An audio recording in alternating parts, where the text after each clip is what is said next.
Hello, everyone. Welcome to another amazing day at fmtraining.tv, where we discuss the fantastic and super educational, or rather, we get very educational about the FileMaker platform, where you can be no code or pro code depending on your skill set, and we're here to help you improve that skill set. It's great to have you guys here. You could be Hocode too.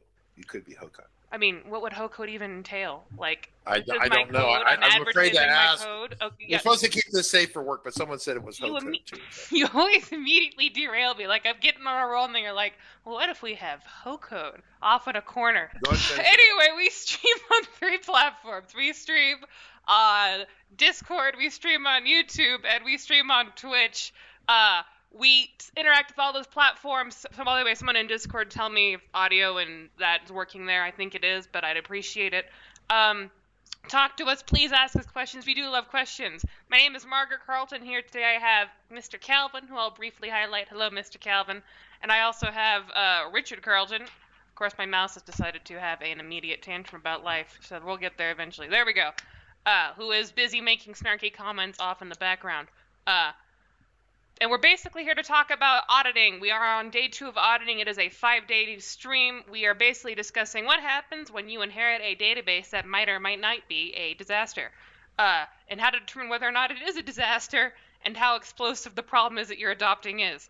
So, I mean, oh damn! That's oh true. damn! Well, yeah, I just So for our schedule for the rest of the week is going to mostly be about audits, like specific subjects.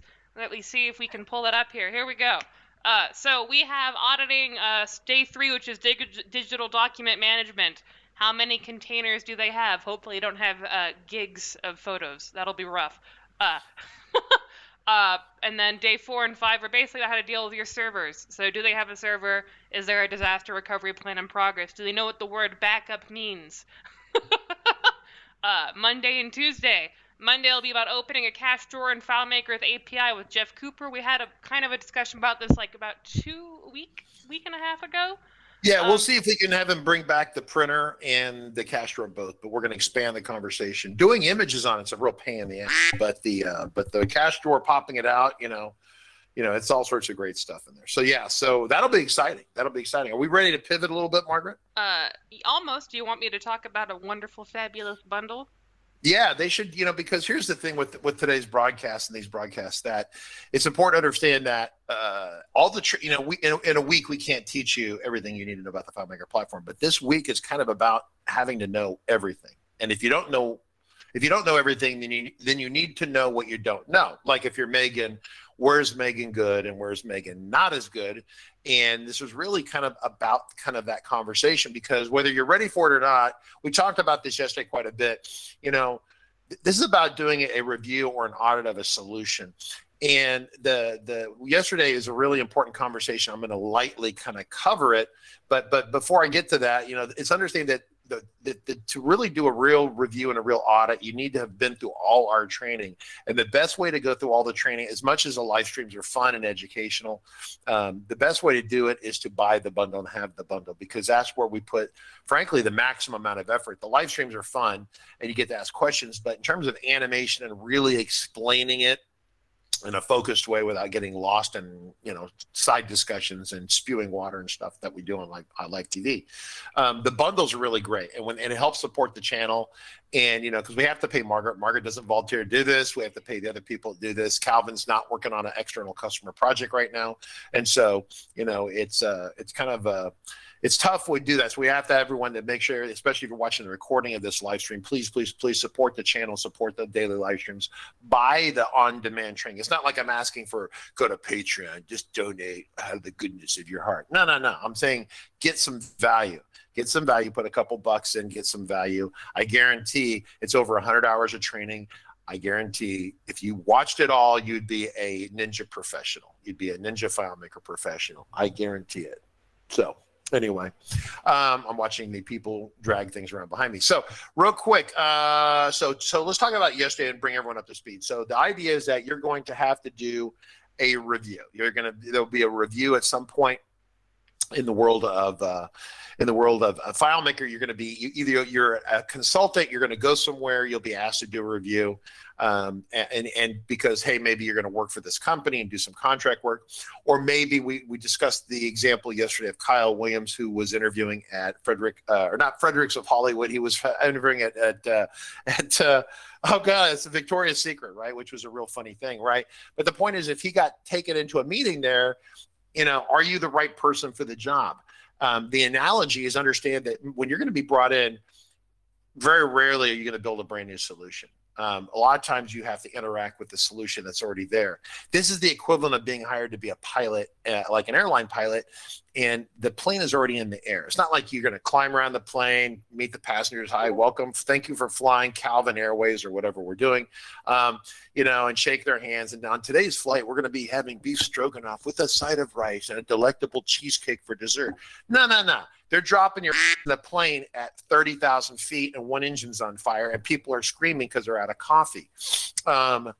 So your job is to evaluate how badly the plane is damaged. Can you fix it? Is it reasonable to assume that you can do what the customer wants you to do? And what does the customer want you to do? That's a really important question, right?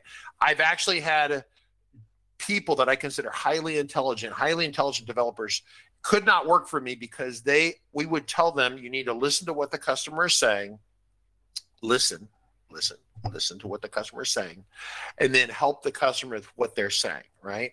I have actually had consultants, we talked about this briefly yesterday, who no matter what the customer says, they only see what they see, which is stuff that bothers them at a personal level for some reason, like a very ugly interface, and they can't understand that what the customer wants is the king. All right, and of course, instantly we have Ruben, and there goes a plane. Instantly we have Ruben throwing us videos of people with bad interfaces on, right? That's a bad interface on the Discord. So I think the idea, Calvin, if you're there, if we want to talk about Calvin's screen a little bit, because I'm gonna get this going, then I've got to step away a little bit. But Calvin, the point is to talk about what does the customer want? What does the customer need? And so yesterday was kind of like the politics of it, listening to customers, understanding the players, the users, the stakeholders, what I call the juice holders, which is kind of Richard's way for saying the people who hold the money. Who holds the money is kind of important, assuming that you're not doing it for volunteer. Most of us want to get paid for our work.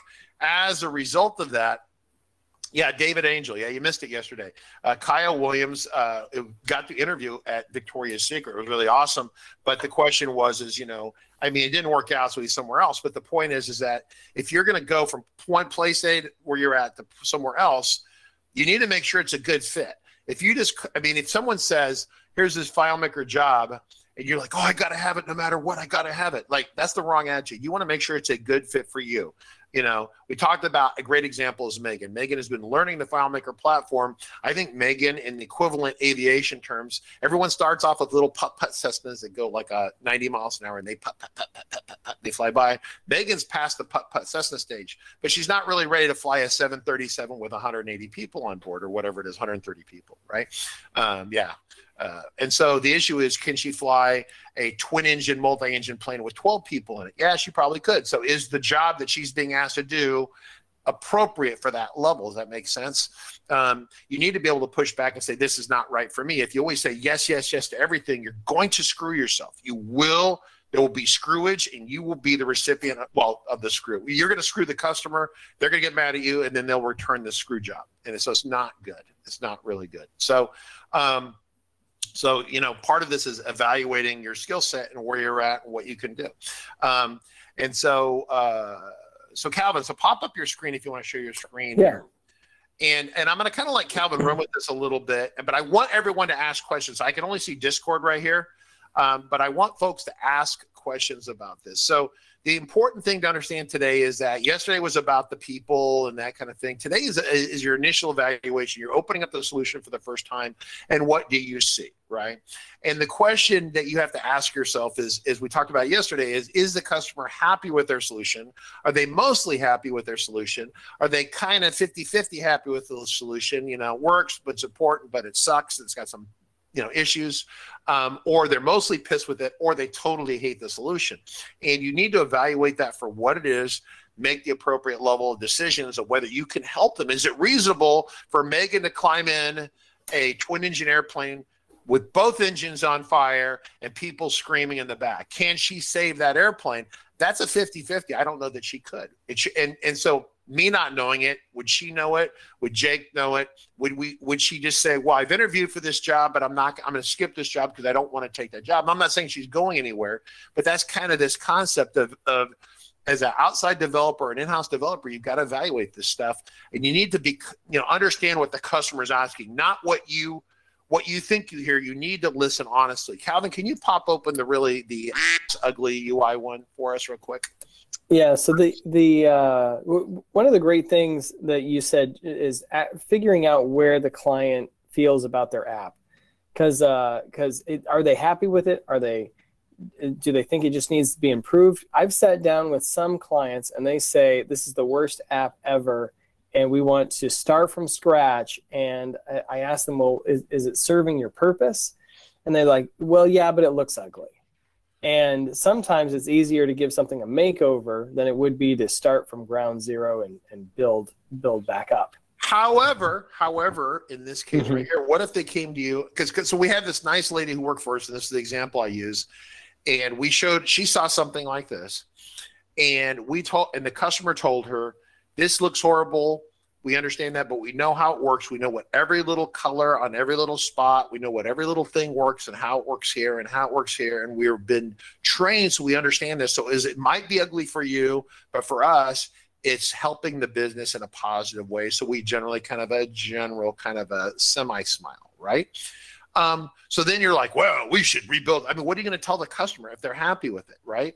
If they're happy with it and they're paying the bill and you want to be a successful developer, you need to be able to go with the flow, right? Now, if they say this is ass, right? I put a big ASS, which is really what this is. But if they hate the ass, then you need to have a plan to fix the ass, right?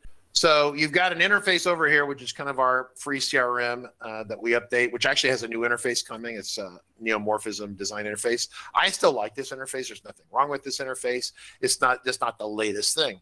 Whereas you have a customer over here on this side, and they're happy with it, right? What are you going to do with that, right? So, And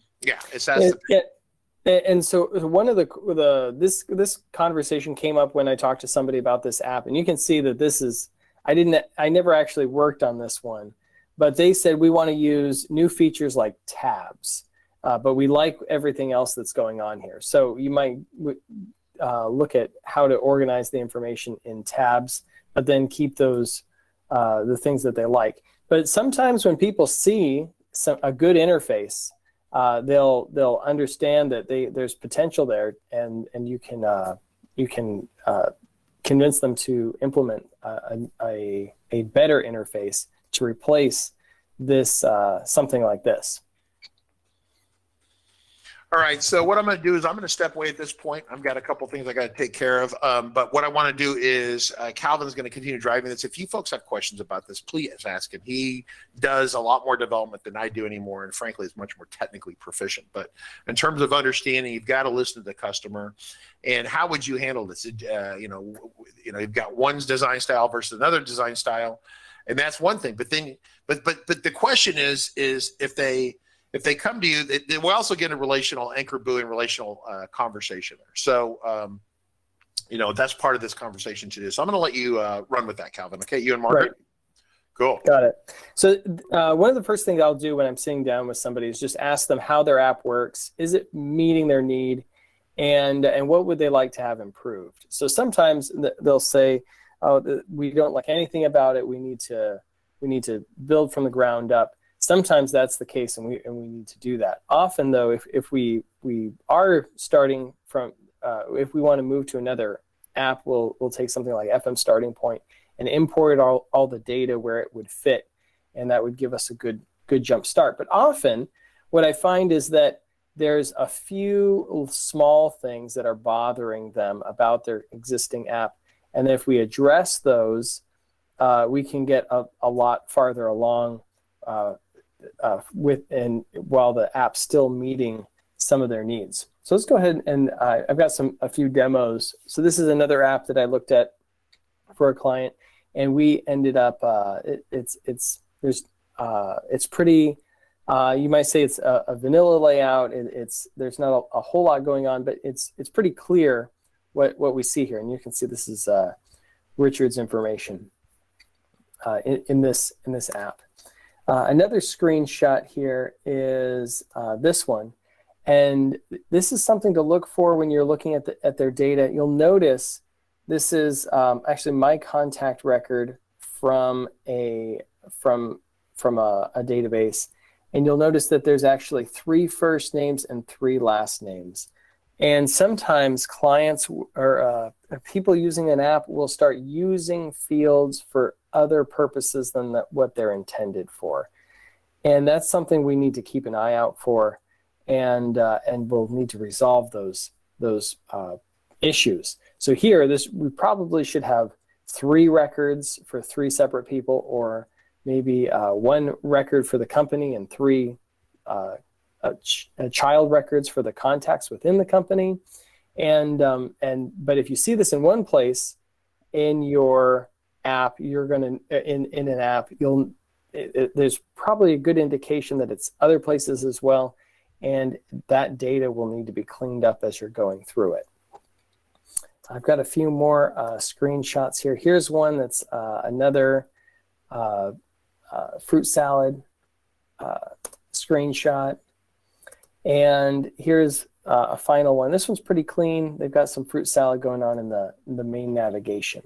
Once you determine though that you talk through how the app's working and what they might want it to do, you're going to want to look under the hood a little more deeply and see, check on the different parts of the app. So let's go ahead and look at scripts. So here's you might open up the scripts and find something like this. Now, here, the previous person working on it, they had some comments in here, and here's a comment not finished. So I know something's missing here, but it's not really clear exactly what's going on. But maybe there's something left undone that needs to be finished. Here's another one. This one doesn't have almost any comments in it, and it's not exactly clear what's going on. We have a variable called temp PDF, so apparently it's going to create some kind of PDF, and we see save record as PDF. But sometimes there'll be no comments. And for one particular project, I didn't do any development work at all. RCC's job wasn't to change the app. They liked the app, how it worked. And actually, our only job was to press every button in the app and document what it did in a Word document so that they would have some resource to refer to, and then comment every script in the app. And we're going button by button, layout by layout, script by script, and just writing in the comments and explaining what was going on, so whoever came after us would have a better idea of what's going on there. So looking at the scripts, are they numbered? Are they organized? Sometimes it's just a long list of scripts that there's no grouping, there's no rhyme or reason to the names, and you might want to go through there and rename them. Something like FM Starting Point is great as a reference for that kind of organization. We've got the fields, or the scripts in each there's a folder for each area of the app, each module of the app. The scripts are all numbered within the app, within those folders, and it's real easy, and everything's commented pretty well, so we can see what's going on. Real quick, Kel, Yeah. since you just mentioned the commenting, Dave had a good question. I think I've got an idea of the answer, but I'll put this to you. What is a good header comment for scripts? And then he gives like an example. Would you have like purpose, layout, parameters, developer, and date in length of script comment?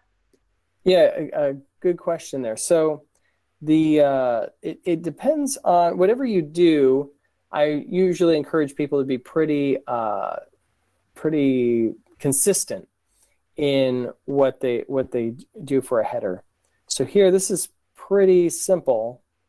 So whatever you decide on, just make it consistent within there, so it's easy to recognize what's going on. And I grabbed someplace where they don't have any headers in this in FM starting point. We need to report that or something. Okay, let's go somewhere up here. This should have some more comments. And okay, so here is a longer, this is a more complicated script, so it has a longer header. So we've got purpose and then a list of parameters where it's called by the author. So this must have been pulled in from somewhere else because it's not RCC. But so usually what I do for my comments is I put in the purpose. So this script is supposed to start from wherever and do whatever. And I say called by. And if it's something modular, I'll say that it's modular. If it's a script that is referenced in a specific layout and button, I'll specify where that is so it's easy to find. And then parameters, one thing I really like doing is putting in really precise parameters so you could almost copy and paste whatever's in the comment for your script. And then as far as the developer or the date, I don't normally put that in myself. I usually specify the layout and where it's called by. But one thing that you'll notice in the scripts that that Christian writes, he has a very long formatted header in his scripts. I like a little shorter header so I can just get right to what's going on. But it really depends on what your preference is. But having a header is really helpful, and to get going where you're what you want to communicate to the other developers what they're doing, what's going on in that script. Is there any follow-up to that question or anything else? David mentioned call by layout button or script trigger. I'm not sure if that's a question or a statement. Yeah, so I'll put all of those in a script if I'm doing it. Let me I can pull up my add-on folder and kind of show you the Emoji Library App, which probably has the best commenting in it that in this. So this is something that Nick Hunter and I put together. So here, the purpose is it refreshes the layout objects. It's modular, so it can be used anywhere. And then here's my script parameter. I can actually just copy and paste this into the parameter for it to work. Let's find another one that might be a little longer. So here, I just keep a simple one, the purpose and what it's called by. If you want to have other things in there, it's helpful. But so the gallery layout, here I'm defining the layout, and then I'm saying which button, the recent button. So that's kind of an example of those scripts. And here in Wolfpack, you'll see that's a little different. So this is, you'll notice that here is Christian's header, where he has a lot more purpose, parameters, variable, author, date, version. And what I think those options are great if you're going to keep them updated, but often I find that they're copied and pasted from somewhere else, or they don't have the latest information. So I try to keep it a little simpler so there's less maintenance on it. Any other questions on the scripts? Yes, we just got another one. Yeah. From Nathan on YouTube. For scripts, do you place a change log at the top or bottom of the script? I put the change log at the top. And usually I notate where that change was made by the change itself, especially if you're doing if you're making minor changes and you're not sure if they're going to work quite right. So that I have one script that I work on a bit that every once in a while it runs into an issue.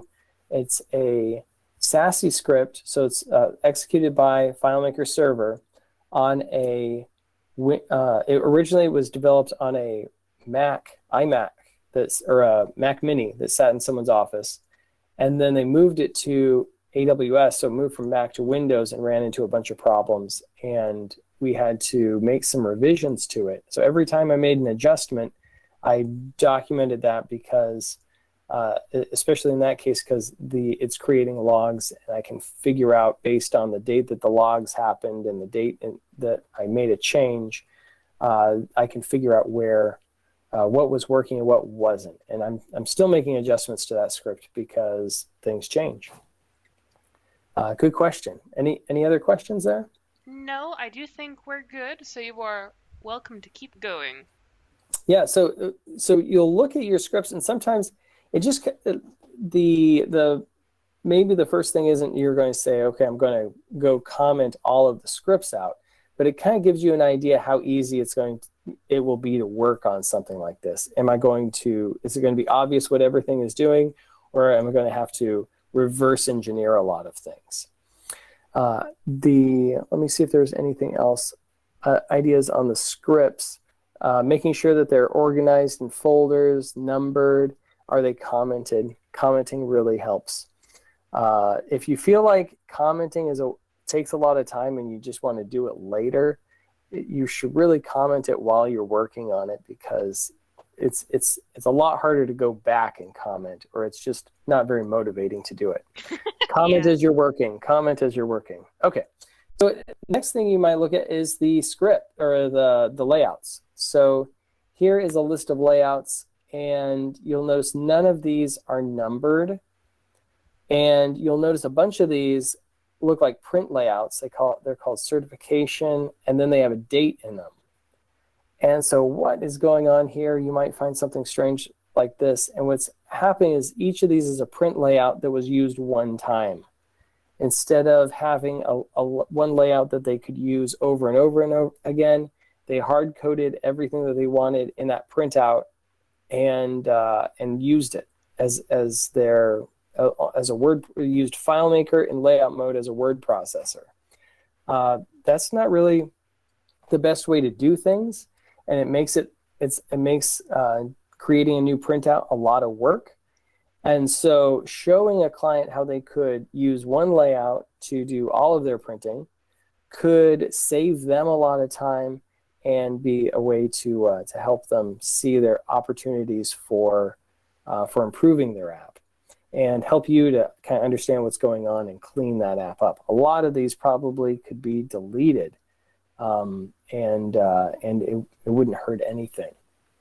So that's something to look at as far as the layouts. Are they organized? Once again, in FM Starting Point, we have all of our layouts numbered and in folders. That's really helpful, and really keeps it well organized.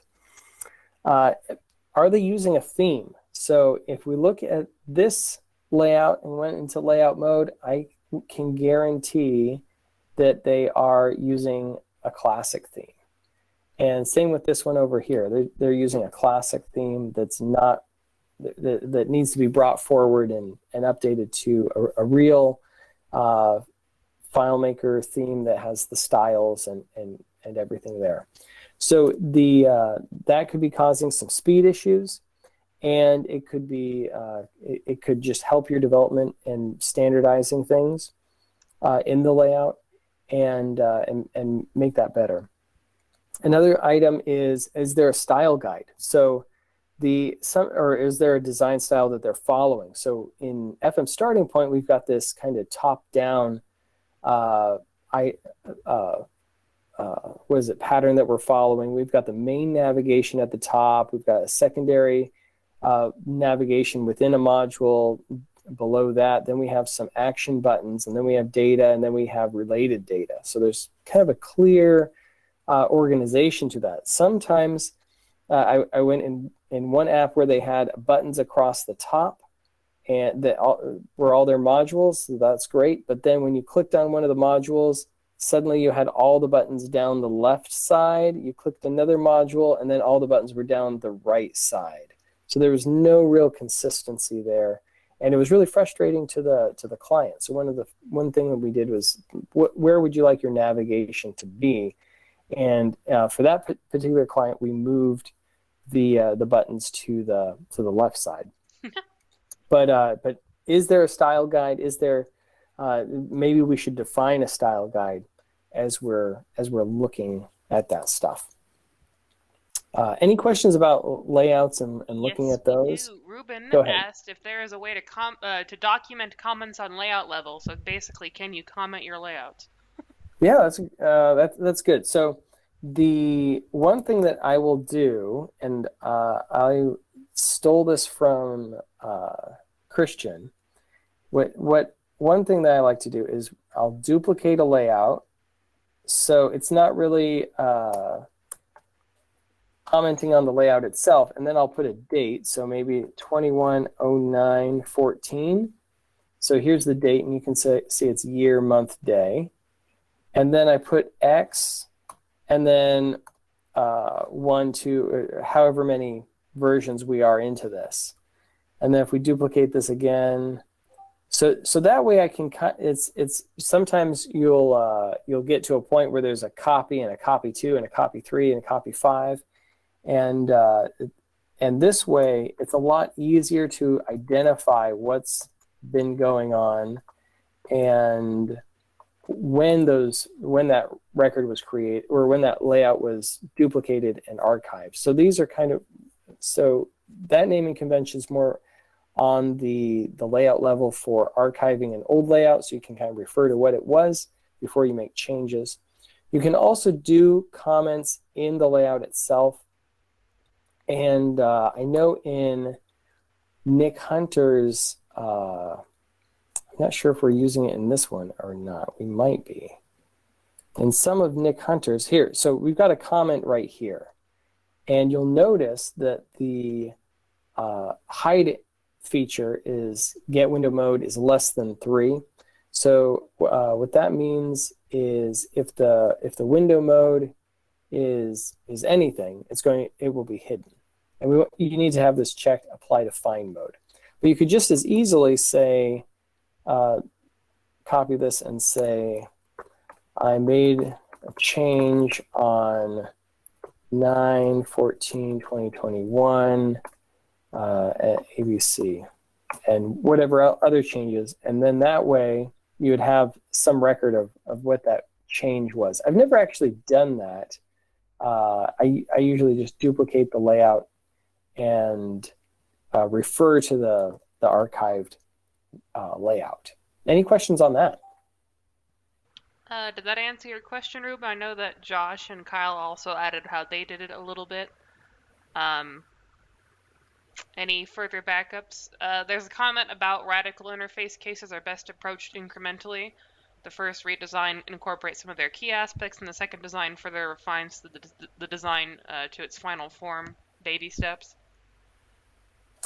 Yeah, so it would depend on what kind of change you're looking at doing. Because sometimes if it's just we want to change colors or change I'm not sure how radical we're thinking. If it's a radical design change, it's probably good to do it all at once. If it's smaller changes, then you could do that over time. But if you wanted to say change the layout navigation from the top to the left, then that's probably something you'd want to do all at once so that people could see that and you wouldn't have inconsistencies. So I did have a client recently that wanted to switch from this navigation along the top in FM starting point to a navigation along the left. And that's actually what kind of brought up doing the card window, because they kept changing their mind about that left navigation. And so I moved it to a card window so it'd be easy to change. And so a change like that, you could change the navigation before you change the other items within the layout. If you're making changes across the board, though, using a theme is going to really help speed things up. Okay, cool. Anything else? Yes, we do. We got 2. Yeah. They are collecting. Roll quick from Ed Burkle. Why the formula to hide that object? I've just been setting it to 1. And then also related from Nathan, for the comment on the layout, couldn't you just put 1 in the hide option? They're curious about the 3. Yeah. So good good questions there. So this kind of goes back to when I got in trouble for just writing Boolean things in a script. So this is FM starting point, and if we just put the number 1, that doesn't really communicate anything. I would do a 1, but Richard would be unhappy with me if I just did a 1 in there. So yes, a 1 would work, but having a actual get window mode is less than 3 kind of points us to what's going on right there. Yeah, a quick reminder. And, FM starting point is not just a free theorem. It's also intended to teach people who are tearing it apart. So you'll find it's kind of excessively commented, or you've got weird stuff like, get window, that entire formula. It's because it's also meant to teach people who are like, what are we doing? And they rip it open. They're like, what's on inside? So that's part of its design philosophy. Sorry, go ahead, Calvin. Oh, that's great. So that kind of explains it too. Any other questions? I don't see any that are hovering around, so I think you might be good for now. Okay. So let's go ahead and move to. So we talked about looking at the layouts, looking at the style guides. Usually, and then eventually you're going to have to look in the, and this will be something you'll want to do early on, especially, is look at how the tables and the relationship graph are structured. And you might look at and find something like this. And glancing at this, I don't really have any idea what's going on. And you could probably try to point out some kind of more important table occurrences in there than others. But if it looks like something like this, then you'll want to be aware that it's going to take some extra effort to clean it up, extra effort in your development, because it's just hard working with something like this when those relationships aren't really explained. So one thing I'll do in this is I will run a DDR of the app, database design report, and put that through base elements. And that gives me a really good idea of where these different table occurrences are being referenced. And then I'll just start taking the main table occurrences, and making them the anchor for an anchor buoy. So this is what it looks like in this case. That's where that screenshot looks like. And we want it to look something more like this, where everything is, there's an anchor and a buoy for each item, and and we're cleaning that up. So let me go back to 100. But you can see here, everything has as a group. We're labeling the groups. We're giving it a number. And here we don't have that. So often I was just working with on an app where the interface was amazing. It looked like a graphic designer had done the interface, and it was great. And then so I assumed everything was going to be clean underneath. And when we looked at the relationship graph, it was just like this. And so you'll want to check it out and see, even if other things look good, you want to check out the relationship graph and kind of budget some time. If a relationship graph looks like this, it can some simple tasks or development that you think should be simple can turn out being a really take a lot of time and be really complicated. Any questions there? Any questions about relationship graphs, anyone? Like how to deal with those spider webs? And usually when I'm dealing with that, I'll just start wherever I start working on something first. I'll say I'm going to start my table group and give it a number, decide where the children relationships are, and then just start cutting it from the other places that would be other table groups. And I'll only maybe cut one of those relationships at a time and just see what it breaks. And as I find out something broke, then I can address that. And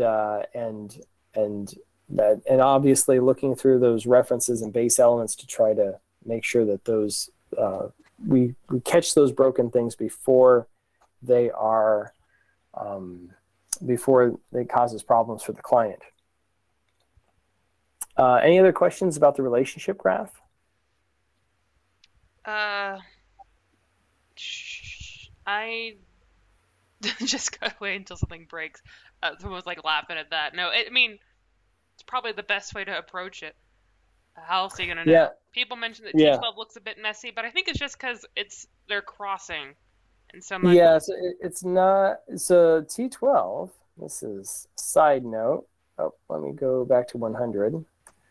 So the only reason it looks messy is because I opened it up. So once you close it, then it should look all happy again. Is that better? So that just happens when you open it up. Okay. But even so, that's much easier to follow than whatever nightmare you had briefly on screen. You got a point though, but it is helpful when you're trying to see what fields are being used in the relationships. So it has its place. But okay, so another thing you'll want to look at is what the tables are. So sometimes you'll notice, like that one screenshot over here, there should probably be 2 separate tables and 4 different records. And so if that's the case, you'll need to create a new table group, and then have some scripted process that loops through and cleans up that data. And are there tables that need to be that are holding too much data and need to be split up? I often see this they'll try to put companies and contacts in the same table, and that usually causes a problem. So we split those out often. Then you'll want to look for unstored calculations in the fields in the table, the fields themselves for the table, what calculations there are, what unstored calculations there are, what summary fields there are, and then referencing those in base elements, you can see if they're causing any speed issues. Obviously, you can talk to the person who has the app, ask them if there's any where they're experiencing speed issues, and that might be point you to something like the one of these the field definitions and such. Any other questions about the relationship graph there, or field definitions, looking for problem fields? In relationships, I never managed to save my favorite color palette. I can't pronounce that word. I'm sorry. Palette? Thank you. I'm bad about words that originated from French. After restarting FileMaker, do you have that problem as well? Yeah, I don't use a lot of colors in my relationship graph, so I prefer to keep it real simple with the like FM starting point just uses, I think, 2 colors, or maybe 3, 4. Okay, so we've got this comment here that's blue, this one that's yellow, this one that's kind of purplish, and then this one that's gray. I'll use mostly yellow and gray in mine. I don't find the colors very helpful, but I have seen where people have each table have their own color, and I don't normally find that very useful, but some people like it. Any other questions? Nathan, trying to find where that stupid cascading delete is on the graph. Yeah, so base elements will help you find that. So one thing, I don't think we use cascading deletes in FM starting point, but one thing I'll do is I'll put one area in separate from the table occurrences, or the table groups, and I'm not sure if Richard approves of this, but but I'll put one spot where I define all of the cascading deletes, and that way I don't have to hunt and find it. Or I put a big delete in the name, so I know that that it deletes related records.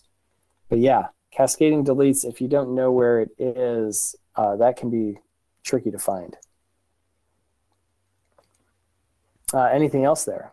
The cascading deletes would be another one you'd want to check on and see where those are being used pretty early on, so you don't make any mistakes and delete a bunch of data. Yeah, that would be unfortunate. People are typing, but I'm going to let you go because there's no other obvious questions hovering around right now. Okay. And obviously not all unstored calculations are created equal. So some of them are going to be problems and some of them are not going to be problems. So you'll need to just identifying the unstored calculations isn't necessarily going to show you a problem, but it helps you identify where it could be. We talked about data. We talked about relationship graph. Is it organized, or is there is it a spider web? So that's kind of an overview. You might want to look also at the security. Usually, if there's depending on how they have it set up, sometimes everybody's logging in with full access, and you obviously don't want that. And you'll want to limit people to what they use. But and be aware of that. As you're looking at, after you finish your review of the app, you'll want to kind of identify what's the low-hanging fruit and what is the client's needs. So one time I was sitting in a meeting with a client, determining what they needed, and their biggest problem was the app was running really slow. They were using local container fields that were giving them problems, and they had, I think it was something like 20 gigs of data in an FP7 file. This was actually in FileMaker 11, and so we switched them over to super containers, and it all worked out. And it was great. But I was in the meeting with another engineer, and we were talking to the client about their needs. And their interface wasn't quite this bad. It was probably more like this. It's just really plain and straightforward. But it was used by engineers who liked it just the way it was. And so they didn't really need to change the interface. But the other developer that was sitting there with me was kind of fixated on needing to change the layouts and give it a new style and an updated look. And that really wasn't the problem. So you want to identify what's the low-hanging fruit. Maybe it is the interface. Maybe it's making something look nicer.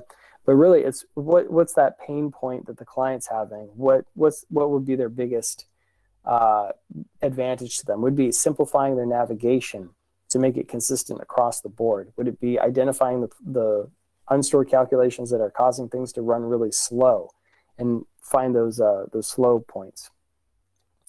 And then you can identify what are the strengths of the app. A lot of times people have spent a lot of money on an app that does have some strengths, but then also might have a relationship graph that looks like this.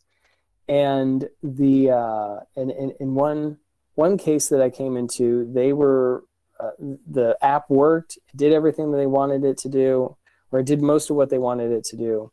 It was just ugly, and they wanted something new. And so, and one of their problems was the relationship graph looked like this, which was causing things to run a little slow.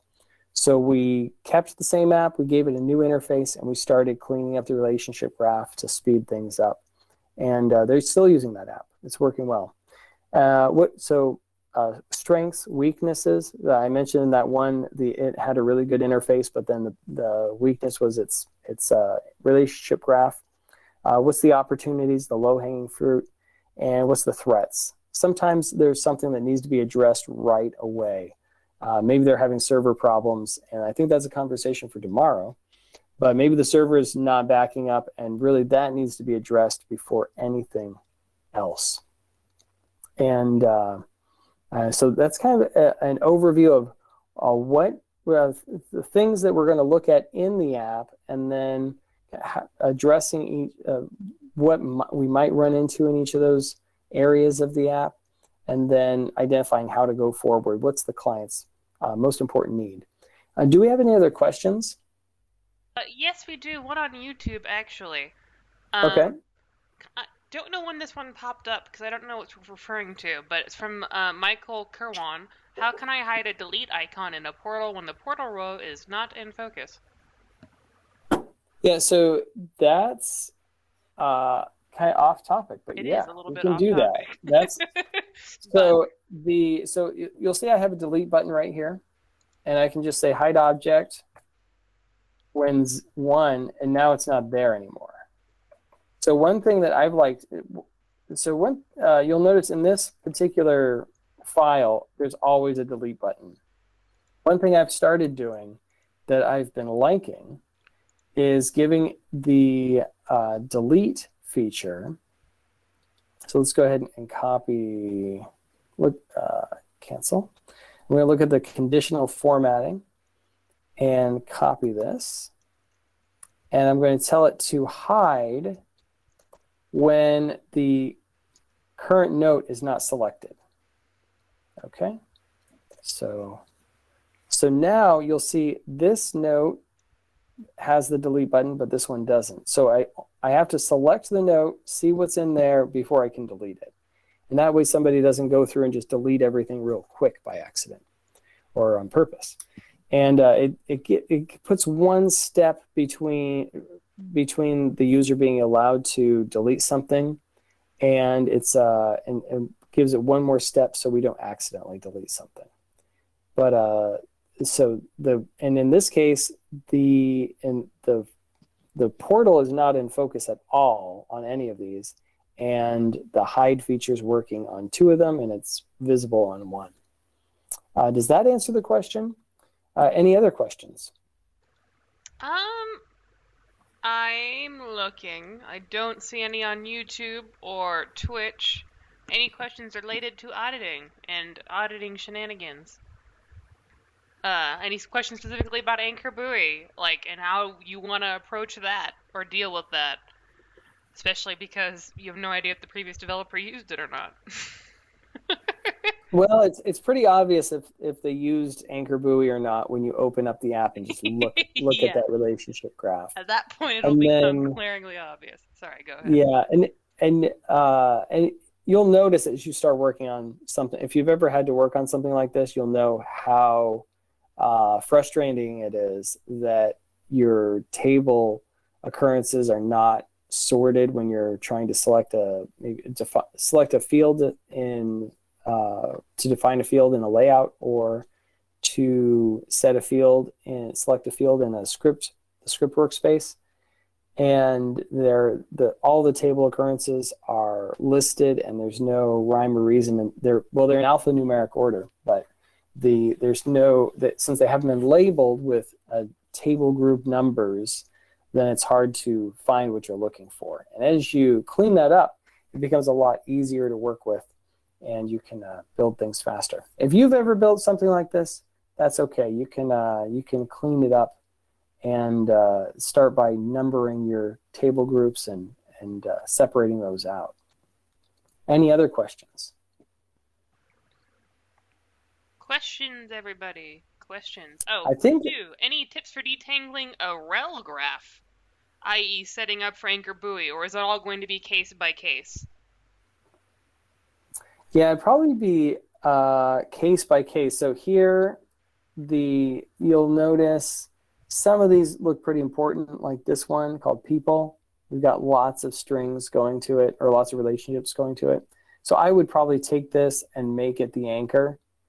And then everything else, anything else that is just, if there's a one relationship to it, I'll probably make that the child, and then create a new table group for whatever, if things are based on that child table occurrence, but it's identifying where it's most used, what table occurrences are most used, and using those as your anchors, and then the less used ones are your buoys. And then if an item is a buoy, if you have a layout defined as a layout defined using a buoy table occurrence, then you would just want to create a new table group and then reassign that layout to the new table occurrence. And when you do that, you'll just need to check every field, every script, every button to make sure it still works in the new, and it probably won't work. You'll have to go through and update those layouts, objects, and the scripts to work in that context. Any other questions? We're just about at 2 o'clock. Yeah, we are almost done. I don't see anything on YouTube or Twitch. The GIF from Josh Ormond is greatly appropriate. Any questions, you guys? Are we good? Are we all shiny? Hey, thanks everyone for listening today. No, it's always great to have you on, Calvin. Look forward to having you. I think you're on next week as well for something totally different, but also equally entertaining. All right, I'll be there. Yep, okay, I think that we are good then. You all have a lovely, lovely day. Thank you everyone again for coming. We appreciate you. We look forward to seeing you guys tomorrow. Thank you again, Mr. Calvin. Y'all have a good one. We'll see ya.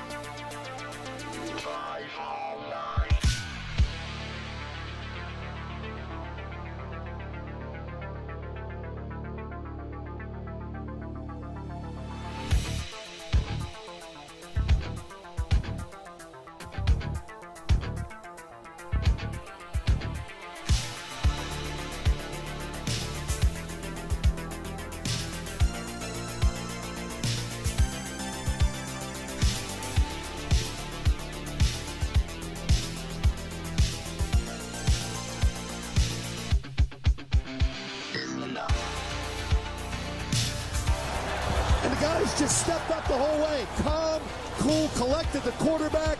Great read, good patience. More importantly, great job up front protecting this quarterback to give you a chance. And that's all you can ask for. Try to rally down 10. 9:25 to go here in the fourth. Short motion by Amendola from the left. Brady takes the shotgun snap. Stands in, throws it left for Amendola. Reaches up and snaps a high throw and lands inside the 10. Rolling to the 9. Ball slightly behind him, but Danny makes the grab.